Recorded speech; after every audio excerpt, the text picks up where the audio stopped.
నిన్నగాక మొన్న జయ జయ హే తెలంగాణ అని చెప్పి రాష్ట్రీయ గీతంగా ప్రకటించినటువంటి అందశ్రీ అన్నది ఆడ బోండ్రి మీరు ఆయన దలగబెట్టిన బొందకాడ కుక్కలు పందులు సంసారం చేస్తున్నాయి. అక్కడ కట్టాలి కదా, స్మృతివనం అక్కడ కట్టాలి కదా.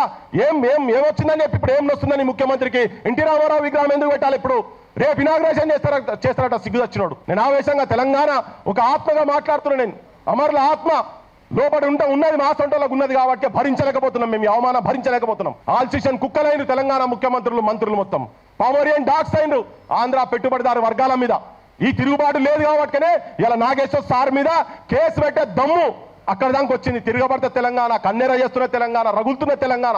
గుర్తుపెట్టుకోండి, ఒక్కొక్కరి గుండె కాలుతున్నది.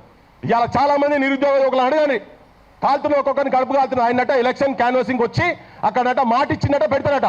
మరి వీళ్ళకి ఎందుకు ఉద్యోగాలు ఇస్తలేవు? 2 లక్షల ఉద్యోగాలు ఎందుకు ఇస్తలేవు? ఇది ఒక పెద్ద కుట్ర. వినాయక్ రెడ్డి సార్ చెప్పింది కదా, ఇది ఒక పెద్ద కుట్ర.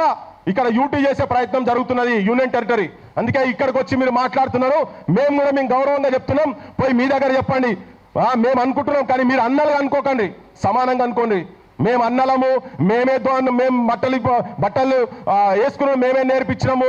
మీకు చదువు ఎక్కడిదిరా, మీకు సంస్కారం ఎక్కడిదిరా, మీకు అన్నం తినొస్తాదిరా, మీకు వ్యవసాయం చేసి వస్తుందిరా, ఇప్పటికీ మాట్లాడుతున్నారు.